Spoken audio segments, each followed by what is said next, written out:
Hey y'all! Today we're talking with Matthew DeVoll, also known as singer-songwriter Matthew DeVoll. Last semester we interviewed them on their latest release, Unvaliant, and today we're going to be talking with them about their experimentation and exploration on Twitch, both for live streaming music production as well as live streaming virtual concerts. I hope y'all enjoy. Hey Matt. Hey, I'm glad to be back here. What's going on? So you've got a lot of cool stuff that's been happening in the recent months. I'm trying to think where we can start off. Yeah, I've been trying to stay active. My main thing is Twitch. I'm doing a lot of live music on Twitch. Right. So let's start there. I started doing on Friday nights. I started doing these kind of live improvisational performances where I got my loop station right here, and I have a synthesizer, and I just try and come up with stuff on the fly, and it's been mostly successful. I've kind of widened my setup a little bit, so I have more tools at my disposal, and I'm learning a lot from it, and it's uh, honestly getting better every week. I think every new chance I get, I'm uh, figuring out a new way to make it more engaging and flow well. And just working in the Twitch environment, it's very different than doing something like a virtual concert where I just have something planned out. So yeah, it's a really cool environment, and I'm enjoying existing in it. Yeah, it's been so fun to watch your streams. Like, granted, I haven't gotten to see like every single one, but Yeah. it seems you're always experimenting with like a new thing or making X transparent or showing different kind of visuals. The visual element is the part that I want to explore more, because right now I just have a couple webcams and my screen capture, but I want to see if I can figure out some sort of custom visuals to make it even more engaging, because right now I'm focusing more on the audio because I want it to be something that is not necessarily like, because a lot of people on Twitch do just kind of ambient music streams where it's something you can just have on in the background. I really like that kind of application of it. So uh, that's my first priority in terms of making it a worthwhile experience. Just having something that you can put on and just kind of zone out to. Um, but yeah, I really want to explore the visual aspect more. I'm not really sure what kind of tools are available to me to do that, but uh, every week I'm trying something different. So I'll find something that I like and settle on it. But yeah, it's been fun to experiment for sure. What if can you for the listeners, viewers that haven't gone to see any of your streams before, you want to talk about a few of those visuals? Yeah, I mean, right now, basically what I've been doing is just kind of having both of my webcams active, and then I just chroma key out a certain color and then fill it with something else. So I have my main setup right now is I just have one camera pointing down at my instruments and then one at my face, and then I take out some of the color, and then in place of that I put a window of like the chat, because a lot of streamers like to have their chat on the screen, which I think is pretty good. It helps with viewer engagement and uh, stuff like that. Yeah, sometimes I just have like a monitor play footage, like gameplay footage of something really obscure. Just something that's visually interesting, just in case people happen to be looking at the screen. But again, I'm mostly focusing on how it sounds. So um, yeah, Yeah. it's just as long as there's something there, it's good enough for me for now. But yeah, I'm gonna try new stuff as I keep going. Nice, yeah. Because it seems like to be changing each time, which is good because it's like a new, Yeah. it's a new experience for the audience. Mm-hmm. Your music is like the forefront of what you're trying to share. It's just Yeah. kind of additional elements for the Mm-hmm. experience because of the, Twitch is a streaming platform. Yeah, and it's cool. It's a cool environment because it gives me like pretty much 100% control over what you see and hear. So I can tweak any element to fit my specific goals. Um, But yeah, the performance streams are the ones where I want to really experiment with the visuals. But I've also started doing these Tuesday morning streams where I just uh, bring the viewer into my digital audio workstation. We could just kind of look at my process, and I just make a random song or a beat or something. So the visuals there are more obvious. You just kind of want to see my computer screen. But yeah, it's fun either way. Just to either try and perform with more of an emphasis on the live element, and then the other stream helps with um, just kind of collaborating with my chat, just kind of coming up with ideas, bouncing ideas back and forth, and coming up with stuff that I can record, and you can actually see what it's like to make a song on your own. Because that's an element of music production a lot of people don't often get a chance to be super like face to face with. So I think that's really cool. And I had one this morning that um, people seem to enjoy it. So it was great. Yeah, I've gone to one of those Tuesday ones, the ones with the Stardust Cruiser. Yeah, that was the one that you named. That was really fun. That was a That great was track. it was magical. They just kind of it was literally like watching you work, but like it was kind of collaborative, and people got to like kind of talk to each other in the chat, and Yeah, it was a good time. And that's it just creates a nice like little sort of it's I mean, we've been saying the word environment over and over. It's just like we've created a little room for ourselves to just chill and watch something just kind of come alive. And but it's a little bit different than like if you're just watching me perform. That's cool because like pretty much all the attention is directed towards me and what I'm doing. But if you see the music being created on screen, it brings it a little closer to the audience, so we can kind of watch it happen together and kind of work on it together a little bit. I mean, I guess it's still me making the stuff, but you get a little more a closer personal look. element. Yeah, you get a closer look into like what I'm actually using to make it with, and it makes it a little bit more tangible, I think. So it's really fun, and it gives me an opportunity to kind of converse more with the people watching instead of just standing in front of them playing something.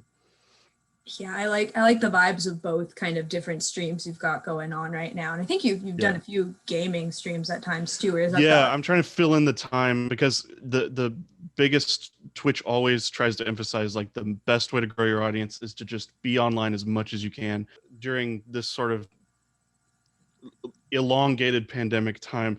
There's not much else that I'm doing, so anytime I'm not streaming, I'm either just creating on my own or just playing games and stuff. So sometimes if I feel up to being on screen again, I'll just kind of let the audience come in and experience me playing a game or doing whatever. I try to leave my leave no window closed, like all possibilities. Like there's anything that I have an idea for putting on the stream, then I'll do it because it's fun. Yeah. Yeah, it seems like, your base is music, but I think it's shown with Twitch how you are like a cool, rad content creator, and it's Twitch experimenting with that. Yeah, Twitch really gives you a great opportunity to just kind of explore new avenues of just entertainment and interaction with an audience. And since I've started streaming, I've also become a very active Twitch user. Like I've found a lot of wonderful streams that I watch regularly and interact with, and it's kind of fun seeing both sides of that coin, and it gives me a better insight into how I can curate my own streams for the viewer, because I have experience as a viewer and what exactly I want to see. So it's cool to experience both of those sides. Yeah, for sure. And speaking of like becoming like a Twitch viewer as much as you are a streamer, I believe there's somewhat of like a kind of a collab thing you got going with some Twitch users. Correct me if I'm wrong. But yeah, that's correct. I try to like reach out to everyone in my network to just kind of create cool things. My best friend Jem also has a weekly art stream. It's more of a presentation, a performance, because they put on a show.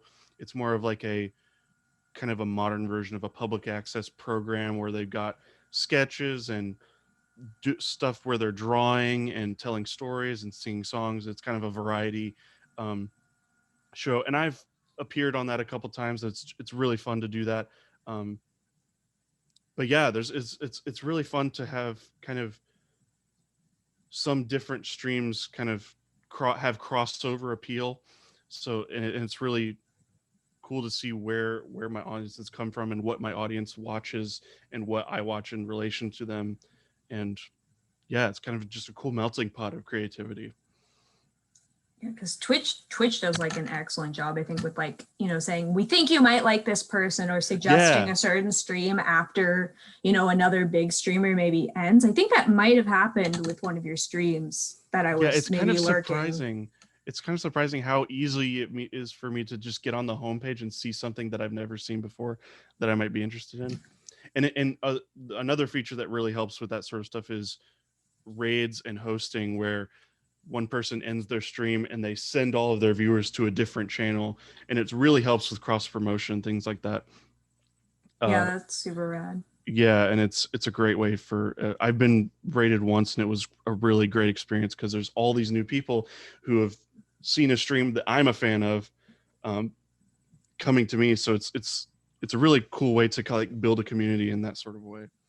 What was who rated you? It was a channel called Regal Show, and they are just it's these two folks, Joe and Aubrey, and they just do comedy and just kind of chatting with their community. They play videos and talk, and they do cosplay and sketches and all sorts of stuff. It's just fun variety. They're cool people. Nice. Yeah. Because it almost kind of how we've been describing it, it's like Twitch seems very open to like finding new artists of like so many different, types of content. Mm-hmm. Like kind of bloomed like in terms of the culture surrounding it, because still most of the outside world would consider it, when you think of Twitch, you think of like people playing video games and people watching them play. It's like really good gamers and people watching them play video games very skillfully, but it's expanded so much further beyond that. And a lot of what I watch is not in any way exclusively gaming streams. It's more just artistic or comedic in some way, or some kind of community building sort of experience. So it's really fun to see how far the live format has gone, because I originally didn't think that it would be possible for all these different forms of expression to be to work inside of that framework. But it's really cool to see all of it kind of taking shape, and a lot of us creative folks have really embraced it as a platform, and I think that's really cool. And it seems to be doing pretty well in terms of like giving people an audience and giving them a way to reliably make money off of their content through subscriptions and things like that. I think that's a pretty good system so far, and I'm excited to see what happens to me in terms of that further going, because I reached the affiliate status, so I'm able to start working into do bits and subscriptions and emotes and all that kind of fun community interaction stuff. So I'm really excited to explore that further as well. Yeah, I'm so happy you made that, because I remember like you were so close, because isn't like the cut like 50? Like you have to have it. Yeah, to be an affiliate, you have to reach 50 followers, and then there's like a specific quota of like how many different days you stream, and you have to reach a certain hour count and all that kind of stuff. But yeah, that was the biggest milestone, and I am super thankful for that. And I'm really glad to be actually experiencing some momentum and growth with what I'm doing. It makes me really excited to keep going. Yeah, for sure. Like, and with all the effort and artistic like power and passion you've been putting into the streams, like you deserve it. Like, yeah, thank you. So I'm really excited to see what you'll further do with this platform and how it kind of goes to help kind of, I'm trying to come up with a verb, trying to I electric see what you ladder, but mean. I'm trying to be elevated. Yeah. yes, little. I want to make more connections and connect with more people who are interested in what I do and what we can do together. It's really fun. And I've Yeah, given a lot. It's made me a lot more comfortable with performing live. I can say that for sure. I used to be really. very nervous about playing shows, but this is especially because we're starting to get more comfortable with the idea of virtual concerts and kind of people performing to an online audience as opposed to in real life, because we're making that switch. And I just think that's so it's created a lot more opportunities than I think we could have expected, and I'm really excited to see what it will be like to play real concerts like that to a virtual audience. I'm just really excited to see that like continue to expand, just as a concept, not just with me. Yeah, no, I totally agree with you, because like how we've seen, like, we were talking about this before the interview, but Mm-hmm. Minecraft concerts, that's like a Yeah. whole wild world of possibilities, because it's like literally they can create anything in there. Like, you Yeah, can't have. it's just an open source world of stuff, and you can just create whatever kind of environment you want for any particular situation. It's really amazing. And Can't have a real dragon in a yeah. real concert. Exactly. I think that's one thing that one positive thing that's come out of this whole situation is that we're slowly but surely coming to terms with the fact that online is just as real of a connection as real life. And it's really like a great thing that helps us like stay together as a people. Oh my gosh, yeah, for sure. And also, like, in terms of like accessibility in terms of Yes, concerts, absolutely. because Yeah. like, some people just are not, physically able to go and experience Mm-hmm. that like real concert euphoria. So it's so cool. It's kind of, it's unfortunate that it's like some of us are only realizing this now when we're all Yeah. forced to be at home, but it does open up that pathway for more accessibility for Yeah. This is future concerts certainly and artists. very very notable progress in terms of bringing art, bringing a lot of different types of art to as many people as possible. I'm really excited with how this is growing. Yeah. Super excited for whatever Mm-hmm. collabs you have in the future too. Yeah, me too. We'll see what happens. Are you planning to like maybe release those Tuesday morning kind of songs at all, or kind of keeping them in the back of your head in case? And Yeah, I've been kind of going back and forth on what I actually want to do with all the stuff that I've been doing on Twitch, because there's a part of me that wants to, when I come up with something that's really cool, I want to be able to save it so I can hear it later. But also I want to kind of get used to the fact that it's kind of an ephemeral, uh, kind of transient sort of work, because I'm I'm planning to do this like indefinitely, as long as I can. And with that in mind, like there's going to be hundreds of these just me playing for 2 hours. So I want to kind of get used to the fact that like it's okay if I kind of lose whatever I just played, because it kind of stays in that moment, and then I can look forward to making more in the future. Um, but yeah, with the ones where I'm actually making something on screen in my DAW, I'm some songs I really think I kind of want to put onto something, especially the ones that are more like beat driven, more like house and techno songs. I really like doing that for my Marble Falls alias, because that's kind of like what I'm doing with that. I like to do just like instrumental beat driven stuff, as opposed to the more singer songwritery, more conceptual stuff. That's the Matthew DeVoll stuff. But just any side stuff that I'm doing, because I like just making dance music and just stuff that's really uh, simple and straightforward and just fun to vibe to, as it were. So that's what that is kind of for. So yeah, I think I might. It just depends on the track that I come up with that day. If I feel really good about it, I might save it for something else, um, or I might just leave it with that stream. But yeah, I mean, I'm open to it. I'm certainly open to like putting some of this material on a project or a record or something. Let's backtrack a second, because you're just Yeah. like, oh yeah, my alias, and that's I think the first time I've ever heard you talk about. So can Well, you? yeah.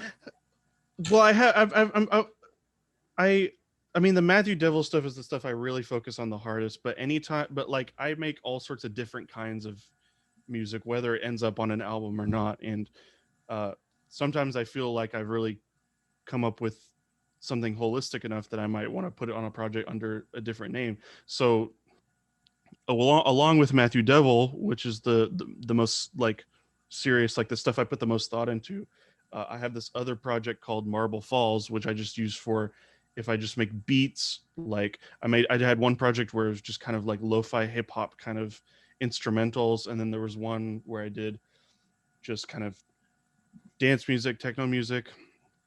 And I really like making that kind of music, but I don't really think it fits the Matthew DeVoll stuff because it's kind of a different vibe and a different artistic goal. So I like putting it under that name. I think that makes it feel more like a producer kind of role as opposed to a songwriter. So that's what I use. That's the name that I use for that. I only have one or two projects of that name online. But yeah, that's just I like to kind of have something separate from Matthew DeVoll that I can throw other things into if it's like just something I'm doing for fun that I want to put out there. I just do it like that. That's how I use different names, because there are a lot of artists who come up with a bunch of different aliases for different things, and I don't want to like be super complex with that because I want it to still be able to. I want my stuff to be easily findable. So I'm mostly just sticking to those two names, but Matthew DeVoll's the stuff I'm trying to push the most, I guess is what I mean. Right. Yeah. Because when I think of you, I think of Matthew DeVoll, like, Exactly. because it's like, especially with how your last album was such a metaphor for like some of your own stuff you went through. Yeah, it's way more personal. Like, yeah. And the other stuff, just like if I'm making beats or instrumentals or stuff that doesn't have any sort of like secret like background. Yeah, it's less conceptual. It's just about something that sounds cool. Providing a good time. Exactly. Yeah. That's how I feel about how I separate those two parts of my music making. That is a good way, like creating different. It's not like you're trying to like divide yourself, like you know, like complete separation, but it's nice to kind of have a base for a certain vibe or feel or even brand, if you want to say. Yeah, basically, it's kind of branding in a way, just because I want to keep things consistent in terms of like a kind of image, a mental image that people have when they think of Matthew DeVoll or any of that. So I guess to start to wrap this up, do you have like a favorite stream, like off the top of your head? Like favorite like streamer? Oh yeah, we can do that too. Or do you mean like out of what I've done so far? Let's see. Nice to know your favorite streamer in terms of either entertainment or influence, but I meant like, I guess to divide it, like either a favorite stream you've done yourself in terms of the experience and the connection you felt like that versus maybe the coolest kind of setup you think you've done. Oh, I see what you mean. Yeah, I don't know. I haven't really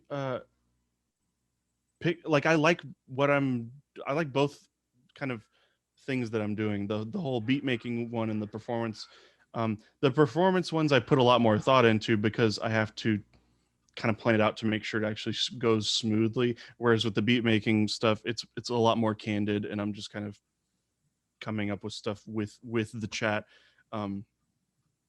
But I'd say, I mean, the stuff that I've been doing longer is the more performance-ish stuff where you're watching me actually play something. I mean, I put more thought into those and they turn out to be a lot more rewarding for me personally. So I would say that. And I couldn't pick a specific one because I think they keep getting better just because of how much I'm learning. So like I really liked the one that I did last week, and I have that one saved and I actually want to upload it to YouTube just because I think it's so good. But yeah, I only plan on getting better with each new one. So I'm just looking ahead in terms of that kind of stuff. Yeah. And in terms of a favorite person who's not me who streams, I mean, my friend Jem is the one I watch the most often. If you just twitch.tv/Twitch user Jem, they have a show called Jem Show. That's just it's super abstract, really weird, variety stream, and always entertaining. So that's what I would recommend. But as far as what I'm watching on a day-to-day basis, it always changes. So yeah, just find something that you like, I would say.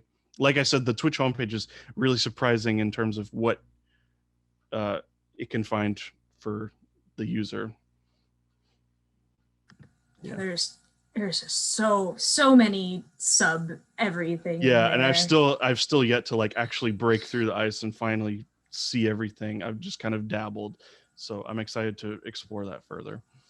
Sometimes it feels like a huge hallway with like those old style like boat windows, you know, and it's like completely different kind of worlds you can jump into and all kind sorts of go of down niches. that. Yeah. Yeah.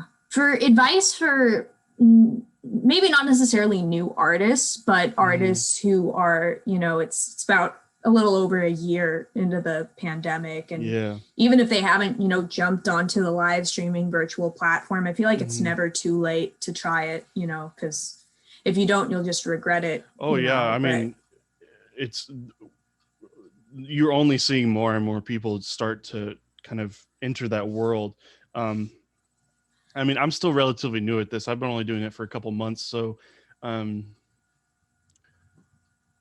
yeah, I mean, the best advice that's worked for me that I've told myself is just keep trying new things, keep experimenting, and even if you don't like the whole setup that you come up with, there will be something that you'll be able to take out and apply to something else, because it's an extremely versatile space. Because, like I said, pretty much everything is in your control as far as what's on screen and what's coming through the ears, and you can curate a very specific experience for your audience. So there's all sorts, just explore. I would say explore and experiment. That's my best advice, and I definitely need to do more of that myself. So you can never do too much of it, I think. Awesome. Well, thank you for letting us, I was almost going to say pick your brain, but like explore, talk about just updates with you and streaming, because it's been really cool to see how you've progressed. For listeners / viewers on the that haven't heard of you before, aren't too familiar with your work or read any of your reviews, where's the best way for them to like follow, subscribe? So since we've been talking about Twitch, I would just say twitch.tv/Matthew_Devil_. And I've tried to keep that consistent. I think that's also my Twitter and my Instagram. And as far as streaming services, like for music, just search Matthew DeVoll. I'm there. Matthew DeVoll on Bandcamp, and it's all interlinked, so you'll find what you need through one of those links, I'm sure. And thank you so much for checking back in with me. I hope y'all at Radio UTD are doing okay.